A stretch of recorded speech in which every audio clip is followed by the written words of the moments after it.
এর জন্য পুলিশের লোক হোক বা যে লোকই জড়িত থাকুক তার বিরুদ্ধে যে ব্যবস্থা নেওয়া দরকার সেই ব্যবস্থা নেওয়া হবে। আমরা নির্বাচন সিইসি মহোদয়ের সাথে কথা বলেছি, কমিশনার মহোদয়ের সাথে কথা বলেছি। ইনফ্যাক্ট তারা নির্বাচন, আমরা জানেন যে আমরা যখনই নির্বাচন আসে আইনশৃঙ্খলা বাহিনী সহ আমরা যারা দায়িত্ব পালন করি নির্বাচনের, তারা নির্বাচনের কমিশনের অধীনে চলে আসি।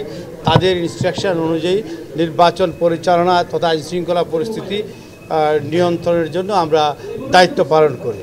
তারা আমাদেরকে সেই অবস্থা থেকে নির্বাচন কমিশন নির্বাচন অবাধ সুষ্ঠুভাবে উৎসবমুখর পরিবেশে করার জন্য যে সকল কাজ করা দরকার আইনানুগভাবে সেই সকল কাজ করার জন্য আমাদেরকে নির্দেশনা দিয়েছেন এবং আমরাও বলেছি, আমরা প্রতিশ্রুতি দিয়েছি আমরা আমাদের দায়িত্ব নির্বাচন কমিশনের নির্দেশনা অনুযায়ী প্রতিপালন করতে দৃঢ়ভাবে প্রতিজ্ঞ এবং তাদেরকে আশ্বস্ত করেছি এবং আমরা আশা করছি নির্বাচন কমিশনের অধীনে তাদের নির্দেশনা অনুযায়ী দায়িত্ব পালন করে একটি অবাধ সুষ্ঠু এবং চমৎকার নির্বাচন আমরা দেশবাসীকে উপহার দিতে পারবো।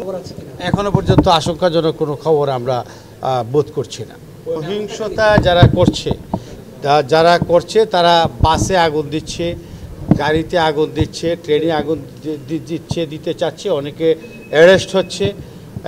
তবে আমরা তৎপর আছি এবং আমাদের তৎপর থাকার কারণে আপনারা জানেন যে রাস্তাঘাটে গাড়ি চলাচল, সাধারণ মানুষ রাস্তাঘাটে গাড়ি চলাচল করতে চায়।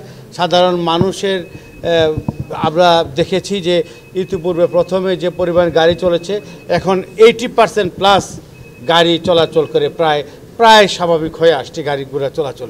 এরপরে চোরাগুপ্তা যারা হামলা চালাচ্ছে তাদের বিরুদ্ধে আমরা দেশের আইন অনুযায়ী কঠোর ব্যবস্থা গ্রহণ করব।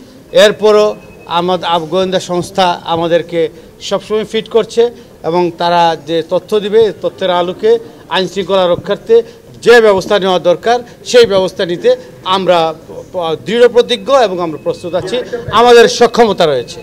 বাট যেখানে যে ঘটনা সংঘটিত হয়েছে এটার বিষয়ে যদি কারো যেখানে আমরা তাদের কোনো ত্রুটি বিচ্যুতি পাই তাদের বিরুদ্ধে কঠোর থেকে কঠোরতর ব্যবস্থা নেওয়া হয় এবং হবেও। এর জন্য পুলিশের লোক হোক বা যে লোকই জড়িত থাকুক তার বিরুদ্ধে যে ব্যবস্থা নেওয়া দরকার সেই ব্যবস্থা নেওয়া হবে।